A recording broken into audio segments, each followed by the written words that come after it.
یہ پاکستان تحریک انصاف کے واحد وزیر ہیں جو مختلف جس کو کہتے ہیں قلمدان پر فائز بھی رہے ہیں اور اب تک مجھ سے ناراض بھی نہیں ہوئے ہیں، اور اللہ تعالیٰ ان کو آگے بھی مجھ سے روٹھنے پر آمادہ نہ کرے، پروردگار ایسا ہے۔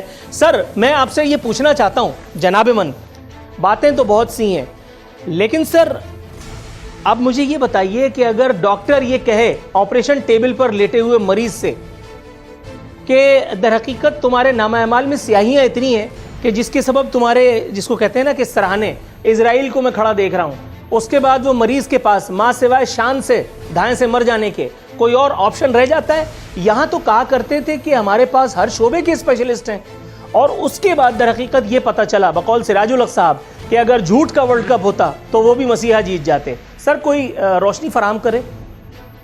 اور جناب بات یہ ہے، وزیر اعظم پاکستان عمران خان صاحب نے ایک سچے اور سچے انسان کی حیثیت سے ایک دل کی بات کی کہ یار ہمیں اتنے مسائل کا سامنا کرنا پڑا، ہمیں اتنے مافیاز کا سامنا کرنا پڑا، ہمیں اتنے ہرڈلز اور بیریئرز اور آبسٹیکل کا سامنا کرنا پڑا کہ ہمیں تو پتہ ہی نہیں چل سکا کہ یہ ہمارے ساتھ پہلے 2 سال کیا کیا مصائب آئے۔ وہ ایک سچے دل کے ساتھ بات کی ہے، اس بات کے اوپر جناب آپ اپوزیشن والے اسپیشلی کہ جن کے متعلق میں اتنا ہی کہوں گا کہ لک ہو از ٹاکنگ، تو جناب بات یہ نہیں ہے۔ انہوں نے ایک اپنے سچے دل سے اپنی ٹیم اپنی کابینہ کے سامنے بیٹھ کے تذکیر دل کے لیے، تذکیر نفس کے لیے ایک بات رکھی کہ آپ جناب کھل کھلا کے اور دل جمی کے ساتھ اپنی پوری پرفارمنس دو، بھائی اتنی سی بات ہے۔ اچھا سر،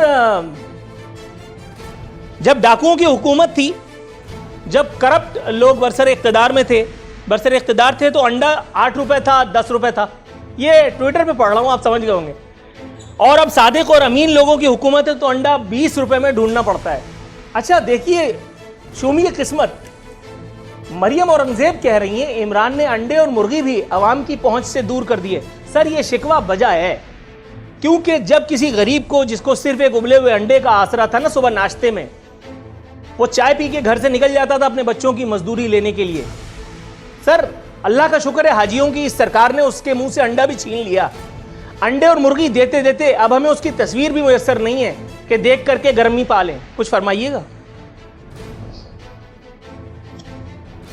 پہلی بات تو یہ ہے کہ پچھلے 1 سال کے اندر کرونا وائرس کا جو ایک وبا رہی، اس وبا کی وجہ سے کاروبار سارے ڈسٹرب ہوئے، لیکن اس میں ٹاپ آف دا لسٹ جو ہے وہ آپ کی لیئرز کا جو کاروبار، کہ انڈوں کی مرغی کا جو کاروبار تھا وہ بھی بے تحاشا ڈسٹرب ہوا، جس کی وجہ سے مارکیٹ کے اندر انڈوں کی کھپت وہ انتہائی کم ہو گئی ہے۔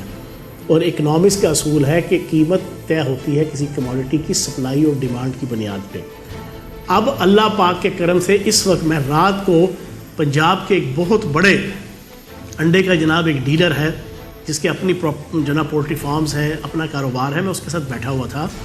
اس نے کہا کہ اب پچھلے 1.5 مہینے سے اتنے فلاگز پڑ گئے ہیں، اتنے زیادہ پڑ گئے ہیں کہ اگلے 1.5 سے 2 مہینے کے اندر قیمت دوبارہ جو ہے نا اسی 110، 15، 20 کے اوپر جو ہے وہ انڈوں کی آ جائے گی۔